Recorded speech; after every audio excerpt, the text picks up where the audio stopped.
So, you wish to learn the secrets of the character alignment chart? Seek to unlock the morality of all 9 points? Well, follow me into the depths.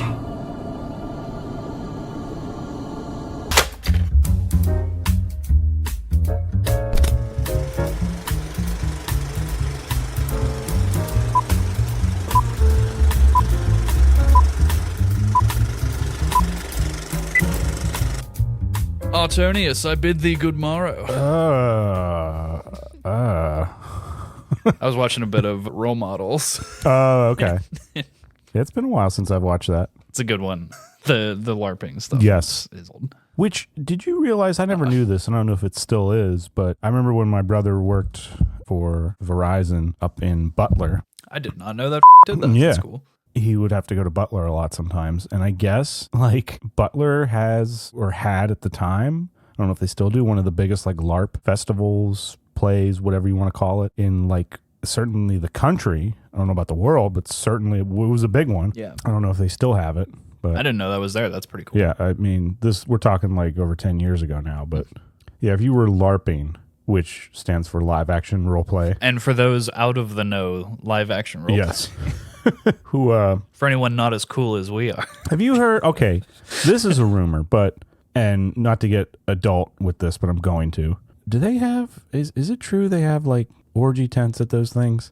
Oh, it wouldn't surprise me. Like, I've always heard It that. would not surprise me in the least. And like, that's not the reason I want to go LARPing or wanted to go LARPing.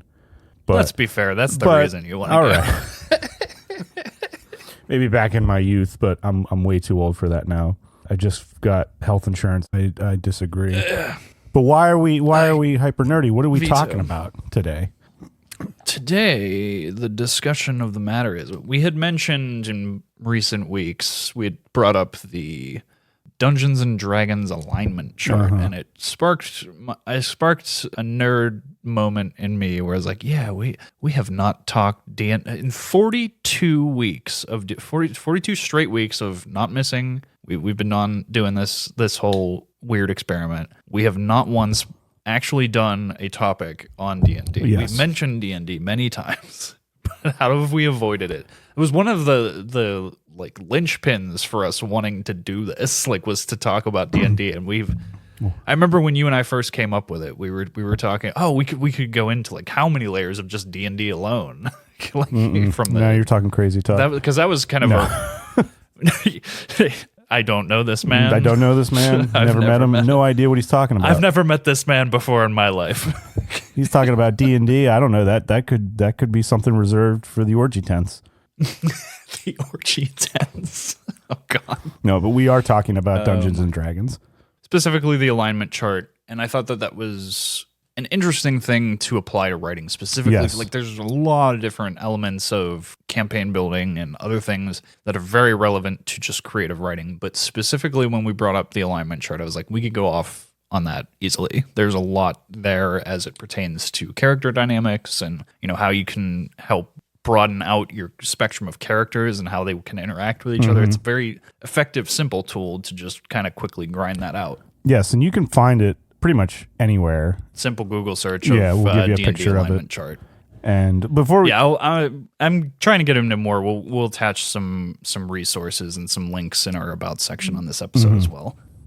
Just to give a quick history lesson here, if I may. So, Dungeons and Dragons, we are talking about the beloved fantasy tabletop role-playing game. Although now there's so many different versions, like, and I would even say, I don't want to call them D&D clones, but like, what's that? Some of the other ones, like There's the Star Wars the Galaxy Star Wars Galaxy, game. Pathfinder, There's I think, is one. Pathfinder is a big one. I know a lot of people are obsessed with Pathfinder. Hammer. Dune even has a role-playing game Yeah, now. all of these, like, and that's once again just an idea of how popular this sort of board game genre. If you can't even call it a board game. That's not the right way to put it. Although you can have a board. It is and it isn't. D&D in that realm is kind of a unique one because it's so open-ended, more so than the others. Yeah, but I like it. First published in 1974 by Gary. I always get the names wrong.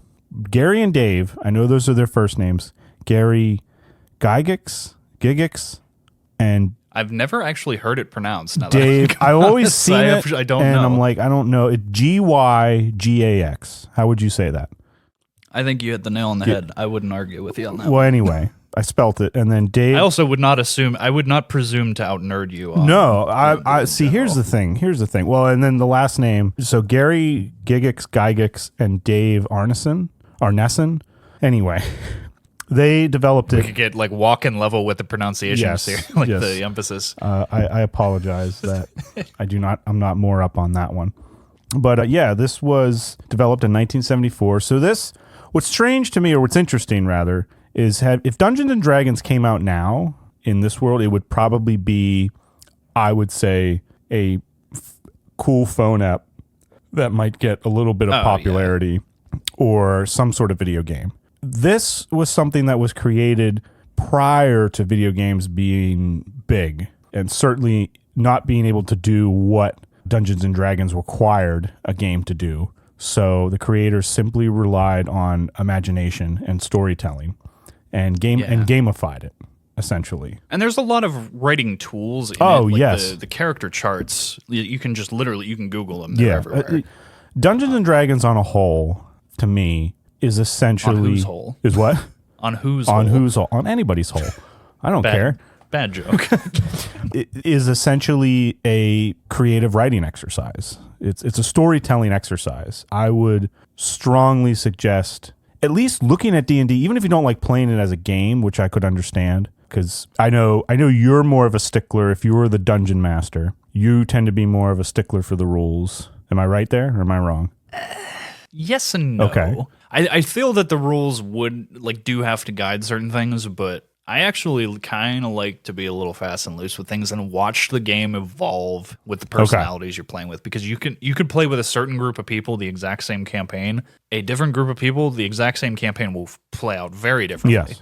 That's part of what I love about D&D. Yeah. No, I'm the same way. If I'm the dungeon master, I tend to be I tend to just feel off of, is everyone having a good time? Is anyone bored? And is the story working?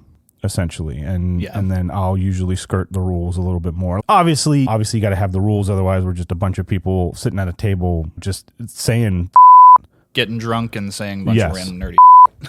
But yeah, I love the fact that D&D Dungeons and Dragons is a writing exercise, is a lesson in that. So if you are looking to flex your creative muscle, I think this is a fun way to do it. And it essentially is just, you get a group of adventurers, characters, and then you have the dungeon master, which is probably the one area of it that no one ever wants to be, or wants to be too much. There's not a lot of middle ground there. It's generally nobody wants to do it, or there's one person you don't want to do it who wants it too much. And for those who've never played, the dungeon master is essentially the storyteller, or the one who creates just the premise of what's going to happen, or the quest that then your character that you've brought to the game are going to go on. They are guiding the horrors. They are holding all the keys. They are behind every door. They know all, see all, and have all that is which to be feared. Yeah, keep going with that. No, that's it. I'm tapped. Well, yeah, they're essentially I lost the term I was going to come up with. The omniscient. Now who's forgetting No, shit? I got it. It's not just me. I got it. The omniscient narrator. Hey, if you wouldn't have gone into your tirade there, little tangent, I wouldn't have forgotten it. Roll with the punches, my man. But yeah, they're essentially the omniscient narrator of the story, and we throw game mechanics into it. So it was a way I think, I know it was heavily inspired by, I'm going to say it again, Lord of the Rings. This was a way for them to go into that sort of world and have interactive adventures. But like I said, what I was saying before, if this came out now, it would surely be some sort of digital video game. But back then, when computers and all that are still well in their infancy, if you want to even say that, maybe before the birth of computers, or definitely not in the consumer market in the 70s. This was what they had to rely on, was just pen and paper and your own imagination and some dice. That's another ad. Like, we could get into a whole thing just on dice. Yeah. I could, anyway. But yes, we are here specifically talking about the alignment chart. Yeah. And no, I'm glad that you have a baseline for the history there for anybody who may not be familiar with the game. It is as far as it is, in my opinion, it is a board game to a degree. And there's a lot of people that may not even be familiar with games in general, let alone this particular one. So to have a little bit of a baseline there helps. And this character alignment chart that we're referring to specifically, like I said, I'll include a copy of that just so everybody can see what the basic premises the basic premise of it is. And it's simply just a 9-point grid chart that explains the morals of the characters within the story and where they tend to align. And for anybody who checked out our teaser, also if you look at our thumbnail for this week's episode, I actually crafted an alignment chart for our past artwork. I thought it'd be a neat little way for everybody to kind of get the basic point of it. I've seen people compare it in with like political diagrams as well, which I've always found interesting. Yeah, no, it is. I mean, it's such a simple. There's a lot of ways to apply it. Yeah, and I'm going back through my D&D history, and I think you've played D&D more than I have, only because I don't know. Did you ever? It was tough getting people back in the day. It is tough, and it was like I never got in with. I think only a couple of times I got in with groups where like I actually started from the ground up with a team. Yeah, it was a lot of the times I was like a filler. Like I came in from the outside and we're same, and that is probably one of the flaws of D&D, I guess, is going kind of like how we were saying with the dungeon master. You either no one wants to do it, or you have someone that nobody wants them to do it. And that's kind of where you have the issue. And it was tough back in the day finding enough people to form that group and form like your own D&D group that you played with routinely. We had Cody on the show a few weeks back, or a couple months back, and I actually played a little bit with him as well, and he had some of the funniest characters I've ever seen in D&D. The dude's ridiculous. Yes. So it was always tough finding, I think, at least for me, to get a steady group. It was kind of more the same like one-off things, or like you said, filler. Yeah, I definitely didn't in high school as much. Once I got into college and I met more people with like-minded interests, it got easier. So I even in college I didn't play quite a ton, but like I was aware of people who like knew the mechanics and knew how to play. So I got to meet a lot of the people that I eventually played with. Yeah. I think one thing too that tends to maybe turn people off to it is there really is no winning the game essentially. There's no like final goal. It's a team win. It's a cooperative team building storytelling concept. The goal is to win the quest essentially, but it's not like Monopoly or checkers or chess in the sense where you have to defeat your opponent. There really is no opponent in Some this. more competitive-minded game players that I'm aware of would not be as interested in this because they can't win. Yeah, there's really no way to win essentially, but because that's not the point of the game. At least I don't think. So the point of the game is to look into the darkness and try and see the solution to a big-scale problem as a group. Yeah.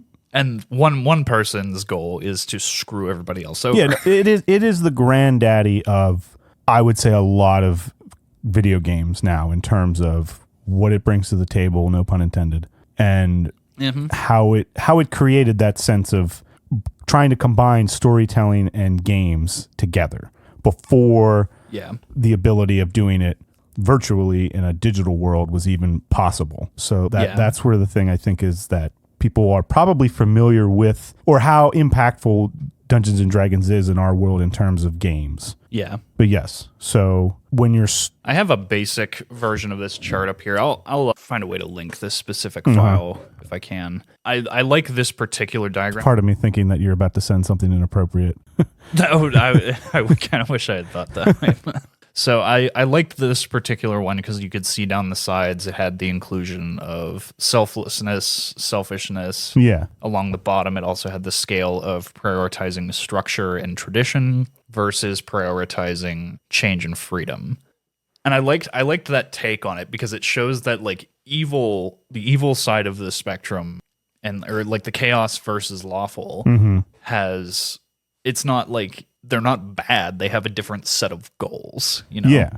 It's a really good way to sort of gauge where your characters fall. And let's kind of paint the picture here for those that maybe can't actually see the image we're looking at the moment. But yeah, like you said, you have those 9 squares, and traditionally, I think it is you have on one axis on the which one's the X and the Y axis? Help me out with math here. I can't remember. Does the X go horizontally? No. I think Y is horizontal, X is... Y, okay. Or no, other way around. I had X is horizontal, Y is vertical. Either way, on the horizontal axis, on the X axis, whatever, we're going to go with that. On the X axis, you have usually good, neutral, evil.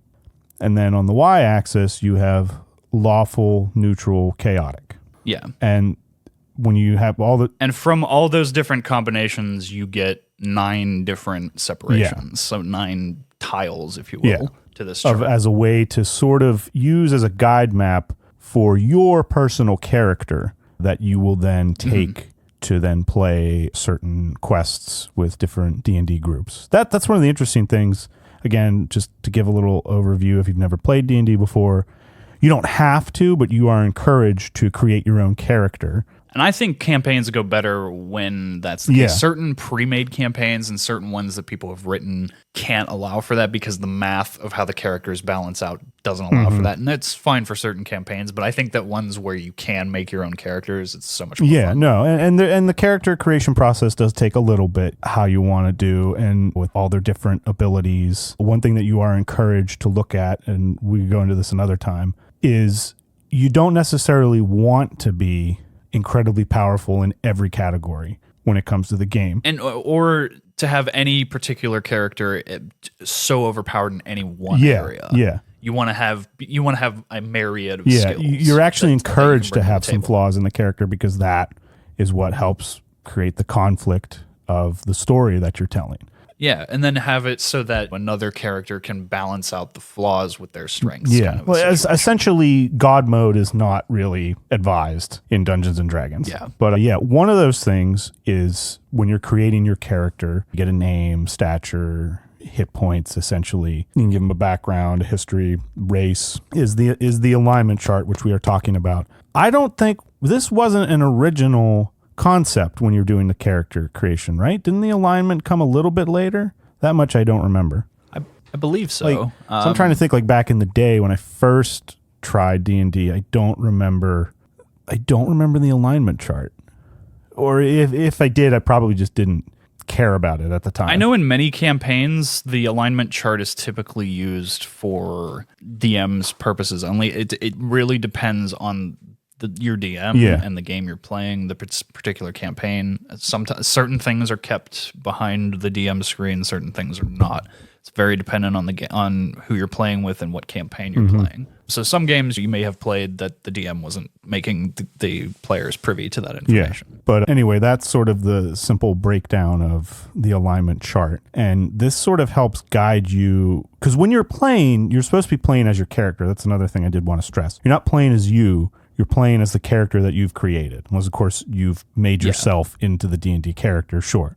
But you have to go based off of the stats and everything you've created in the character, and you want them to solve the problem or not solve the problem, make it worse, depending upon how that character would do it. And that, I think, is really where the alignment thing kind of comes in. It kind of is a good little pH scale, if you will, of how the character might feel in a certain situation and what they would do when you're faced with a challenge in the game. Or how they'll interact together. You may have your Aragorn type character who's this very lawful goody two-shoes, wants to get everything straight and narrow, and then you have a more Gollum type character who's very deceptive, and how those two are going to interact. Your lawful good is going to get very upset when they find out they're being deceived.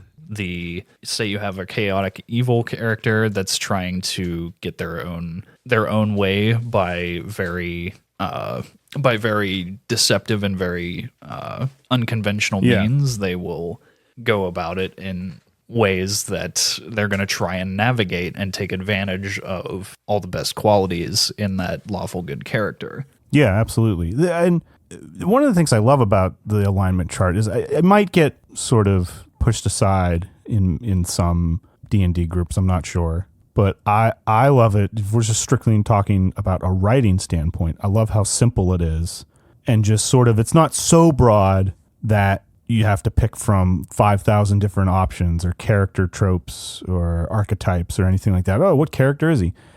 Nine squares, and you got to say to yourself, okay, if I had to pick, where am I going to find the character I'm writing? Well, it's also, too, if you're going to put it into a specific example, since everybody's hot off the heels of Dune, we could say that that bottom row, if we were to apply it to the axis of all these united evils against the Atreides house, your lawful evil would essentially be the Emperor, the Padishah Emperor, otherwise known as Christopher Walken. Oh, neutral evil, I would say, is essentially the Baron. Neutral, yes. He's not necessarily chaotic. He's very methodical, yes, but he's definitely not lawful. No, he's definitely not lawful. So it's a way to kind of balance out and see the differences in these characters and how they're going to clash. So it's not necessarily as like there's just good and bad or chaos characters or straight and narrow characters to put them on any kind of simple terms. It's more of a dynamic difference between all these, and this gives you a more wide array to kind of judge those differences. Yeah, and also too, what I think is interesting looking at this, if you're thinking of doing a more dynamic character or having an arc, you can sort of chart, okay, I want to take someone who's lawful good and tell a story about how they become chaotic evil, or I want to take chaotic evil and turn them into lawful good, or someone who's lawful evil, maybe they could become more of a neutral person. And then you can start to see, okay, what are the changes in the road signs along their journey you're going to have to do. And that you could also have a story like Breaking Bad, where you take a character from the most highest pulpit and tear them down to being a completely evil character. Yeah, and have them go all the way through that spectrum. I was thinking like even too, like recently with Loki, you have someone who I would say is probably more lawful evil, maybe. I don't know. I don't know if I'd put him as chaotic evil. I'd put him as more of a neutral evil. Okay. Because he definitely has that selfish need he above is the needs epitome of of others. chaos. But I still feel... He is the epitome of chaos, but I mean, he also... I actually put him as chaotic neutral. You think? You'd put him as a chaotic neutral character? Because he is acting very selfishly. He is on that evil spectrum. No, you're right. He also does think of Thor, and he does think of Odin from time to time, even though he wants to take everything that they have. He still does consider their feelings from time to time. He does, yeah. No, that's a good point. He's a tough one to judge, but that's I would fair. put him in that area. That is a good point. Yes, I think you're right. He does fit more in the chaotic neutral. And then I would say, spoilers for anyone listening who hasn't seen where Loki season 2 ends up. I would say he definitely ends definitely more in the neutral good, lawful good area. Or maybe chaotic good. Maybe he's still chaotic in the sense of what he's going to do, because he defies a lot of rules. I mean, he's still challenging authority. He is like channeling a chaotic energy to achieve those final goals. So so you could argue like Loki's journey is pretty much the far right column. He always stays chaotic, but he goes from, just for argument's sake, I'm going to say he goes from that evil to neutral to good, or from neutral to good. That character, that arc that he has. That's a great example. Yeah, and I did enjoy that series. They did a good job with it, I thought. But he's one of those characters that kind of has gone to multiple areas. He's been used a lot of different ways over the years, especially with how expansive Marvel has been over that time period. He's been utilized a number of ways. I was going off topic. I'm looking at the kind of studying the chart you gave me here more. I do like what they added to this, the selfish, selfless sort of barometer, and then the prioritizes structure and tradition. It adds another layer to prioritizes change and freedom. This is I really love this tool so much. I don't know if you can tell if I'm just kind of geeking out over it, but no, it's worth so, because I mean, character can be a tricky nut to crack, and I think this is a good simple barometer for getting your way through it, because there's more complex tools and a lot more multiple pointed breakdowns that can get into the minutia of how to divide character and character traits. But this is a great quick barometer to just quickly pull out and use in a toolbox, and something that you don't have to think about to a crazy degree to get things fairly spread out. Yeah, in terms of it's almost pretty much your T-square or your leveler. If you're in terms of, I can use like a building analogy, or your measuring cup. If you're building a house, I pictured it as like you're trying to write and then like you actually like accidentally build a whole house. Like, I it up. So if we look at like something that's lawful good, you have someone then who is selfless and prioritizes structure and tradition. And I like how they have it described here. I selflessly put the needs of others before my own and use the laws and traditions of my people in order to help people the quote unquote right way. I would think obviously a big one in the lawful good section is just to give like examples. The lawful good would be Superman. I mean, you tell me what you think if you disagree, but like I think Superman is kind of one of the unquestionable ones because he is the epitome of it. And shall I say the traditional depiction of Superman. I know if you go into like some later versions, he gets a little bit more chaotic good maybe. Or neutral, lawful neutral there. But I would say the traditional Christopher Reeves Golden Age Superman from the comics, we're looking at lawful good here. Or another example, there's Aang as well from Avatar. Also a great example of a lawful good. Absolutely. 100%. And then what do you think? Should we go down, like go through like all the different things we got and try to come up with characters for them? Sure. I'm down for that. So lawful good. What do you want to do? Do you want to do all like lawful neutral or which way you want to go? Your dealer's choice. Okay, lawful neutral. We'll go down here. Lawful neutral. The needs of myself or others are inconsequential. What matters most is upholding the system and structures of authority for the sake of order. It gets a little bit tougher. I'm trying to think who would be. That one's a tough one. I'm trying to think of a comedy example for that. Comedy is good. I like the cardinal few, like Scrubs, Parks and Rec, and Office. They fit into these because their characters are so well defined and divided. They fit into these quite well. They're a good way to judge these charts. Yeah. And for their accuracy. I'm trying to think. I'm almost trying to think of like. I would say Toby Flenderson is a great lawful neutral. Yeah. I'm almost thinking Picard from Next Gen. Like, would you consider him a lawful neutral? I don't know why that's coming to my mind. Yeah. Possibly because I seem to remember another chart somewhere that had him as an example one time. Well, also you consider how he acts in regard to the Federation. He does tend to put the needs of the Federation above certain aspects of the storyline. You're looking at someone who's supposed to be sort of that iconic military commander, someone who's like, okay, this is what needs done and we're going to do it. Yeah. And we're going to follow it to the T. For continuing down that path, who would you place as a lawful evil? I would now tell me what you think here. You can always challenge and tell me what you think. Yeah. Would Deadpool be lawful evil in some way? Or is he more chaotic good? I'm just going off of how this person has it described in the box. And it says, I put the selfish needs of myself above the needs of others.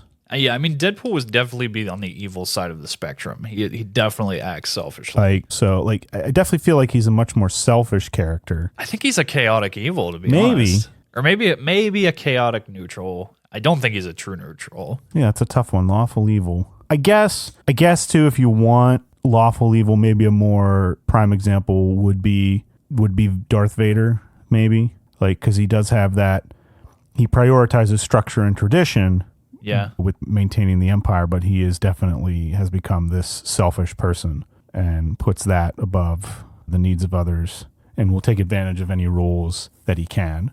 So maybe Vader would be a more prime example for lawful evil. I could see that.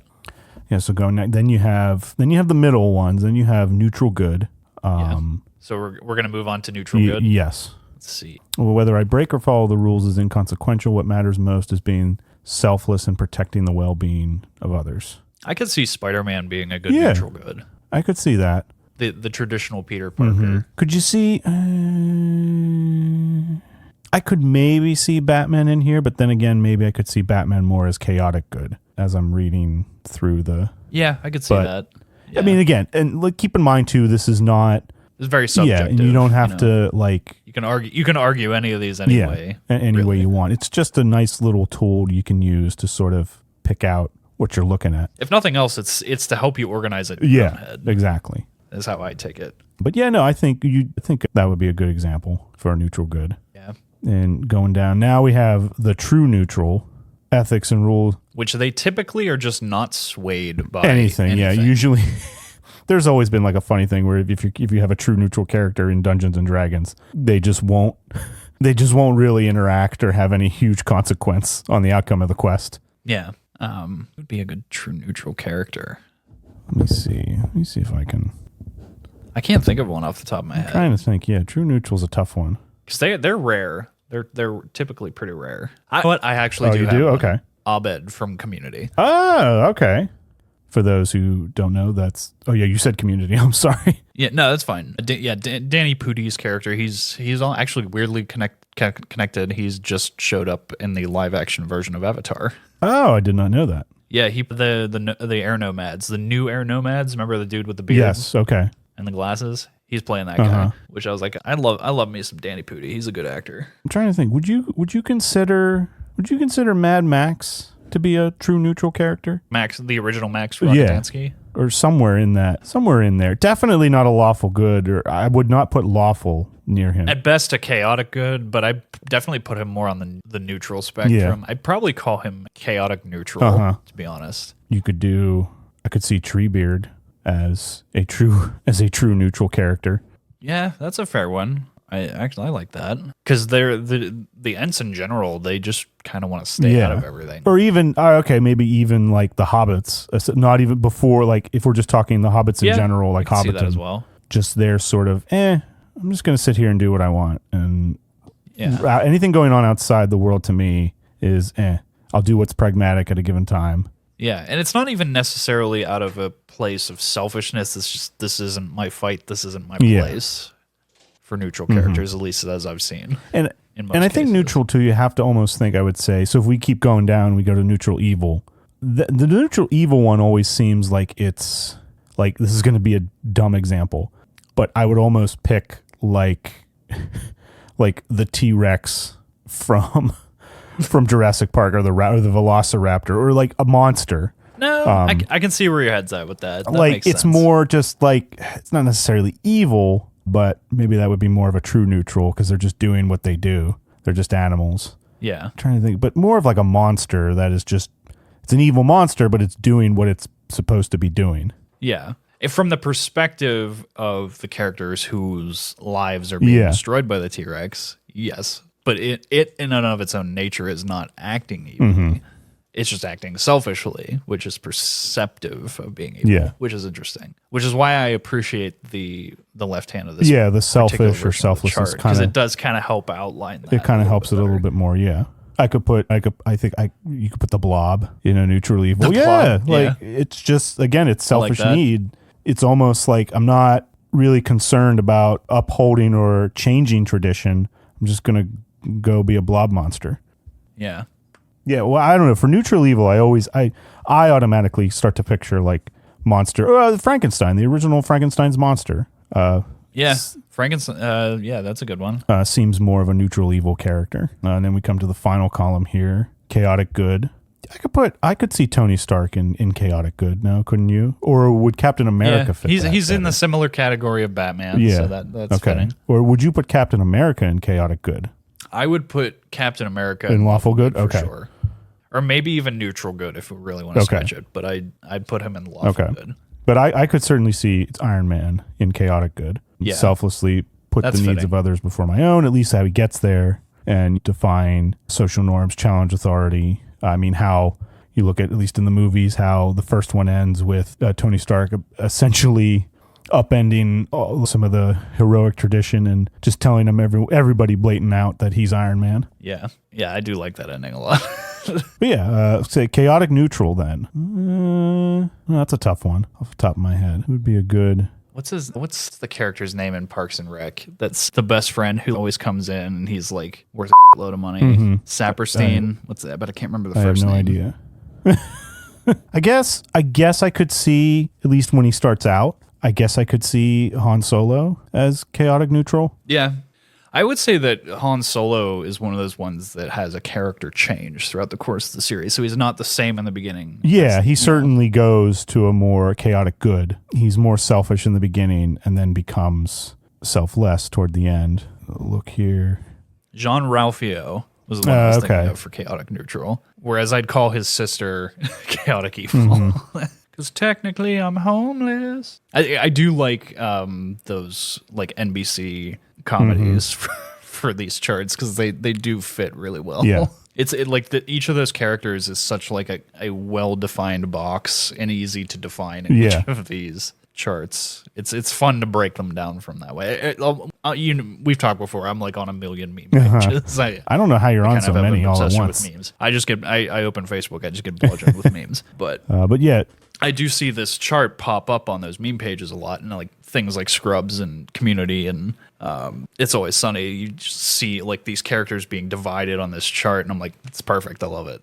Yeah, it's so good. And then just to top it off real quick, the last one, Chaotic Evil. The one that comes to my mind is the Joker, top one. Yeah, the Joker is kind of the perfect chaotic evil. I'm trying to think maybe who's so if we're going to stick with the superhero thing, where would we put? I guess I'm trying to think, where would I put Thanos on this? I would put Thanos as a lawful evil, I would think he's if we're gonna more do the Marvel equivalent, because he's coming at it he believes he's coming. Yeah, at it from he has that very lawful evil upholding the orders thing going on. Yeah. Maybe Carnage, I think, would be your chaotic evil. Carnage, yeah, I could see that. It all as I'm looking at it here. Where would you put? I'm thinking about this since I always would bring him up all the time. Where would you put Indiana Jones in this? I'm curious. I would put him as either lawful or chaotic neutral. I don't know which. Yeah, I'm definitely thinking he's somewhere in the neutral stance. You could even he's in myself others and consequential. I would say maybe even because I do think he has that selfishness. Oh, he does for sure. So, but maybe he's a true neutral. I could see an argument for him being on the evil spectrum. And it's weird that like, okay, when we say like good or evil, you kind of have to look at it. I like this one, how it puts it more on the selfish and selfless side. So it is possible that you could have a character who you wouldn't necessarily think is, say, chaotic evil, but they fit that definition. Yeah. That's the other thing too, is like at face value, it can be tough it can be easy to misjudge where a character. That's why I like to think about it a lot, because you can change your own mind about. Oh yeah, definitely. It's a good magnifying glass, microscope into character creation and how sometimes characters can do things that are contradictory to what we think. Like, why would they do that? Why? Yeah. And sometimes it's an oversimplification of personality and character. But it does help to just see how they like. I look at primarily for how like these different types will clash in a very basic way. Yes, it is an oversimplification, but it's a quick guide to see how like, how are these people going to butt heads and like where are they going to get into trouble in terms of personalities hitting into one another. And that's when you're trying to create conflict. Looking at how your characters are going to interact is kind of the bread and butter.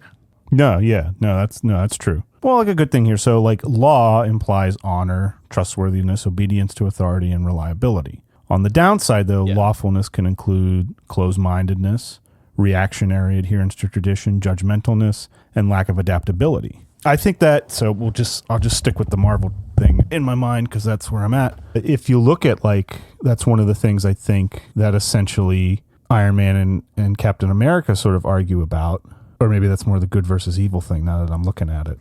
Captain America has more of that altruistic, putting others above himself constantly. Iron Man, when we first meet him, has more of doing what's going to benefit him. And that's not to say that there is essentially one's necessarily better than the other, because what I love about their character journeys is they actually kind of swap places at the end of. I love one thing about the MCU. It is the character arcs of Captain America and Iron Man and how they diverge from one another. Like, so in the end, and flip-flop. Tony has that altruism. He essentially, I think it's summed up pretty much in one of their arguments in the first Avengers movie. He's sitting there saying, you're not the one who's going to lay down across the wire for someone to crawl over you. And then Tony says, I think I would just cut the wire. Yeah. And there was finally, they switched at the very, very end of the series. Tony essentially falls down on the grenade, the wire, whatever you want to call it. And then it is a bit of a sidebar, but that scene in Avengers, they lay out the entire plot of Phase 2. Yeah. If you listen to the dialogue, they literally describe every point of Phase 2, which I thought was cool. Captain America admits it in the end when he's older. He says, well, after I put the stones back, I went and got some of that life that Tony was telling me that I should get. So he finally finally becomes complete by becoming selfless, and then one finally becomes complete by finally getting to have something for himself and getting back with Peggy. And being at least a little bit Yeah. selfish. I think that's one thing to sort of understand too, is that this tool is not necessarily trying to say lawful good is the adherence, is the iconic, or what's the word, ideological perfect thing that you want a character to be. It's that there is some good attributes to it, and there's also disadvantages. Like it said here, closed-mindedness, being way too adherent to tradition. That inflexibility can be a bit of a hindrance. I don't know why I thought of this just now, but I'm thinking of, if you look at history, one of the reasons why the British had trouble fighting in certain conflicts here, like the 7 Years' War or the American Revolution, is because they kept thinking like, oh, we got to fight in lines. And rather than sort of evolving and changing with the way that warfare is, instead of like embracing like more of a guerrilla style warfare, they keep staying strict to that tradition. And that you see that a lot in like how there's that change in World War I with, I don't know why I'm going down this tangent. I'm sorry. It's okay. You have that rise of industrial warfare and everyone's thinking, oh, we have to, they're using a more romantic style of warfare, if I can, charging into battle with your colors, bright colors, wearing with the flags. And at the outset of World War I, when you just have the ability to mow down an entire regiment with two guys, that kind of, that style nuke of... Nuke the site from orbit. Yeah. No, and that style of thinking, it doesn't work anymore. You have to have that. If you're not flexible enough, it's not gonna work. So that lawfulness, if you will, that respect for tradition can be a detriment too, depending on the story and the quest in this case. And ultimately, that conflict helped Tolkien write The Lord of the Rings, which ultimately helped birth Dungeons and Dragons. Booyah! I brought it back full circle. What I was talking about made sense. In my mind, it was there. Yeah.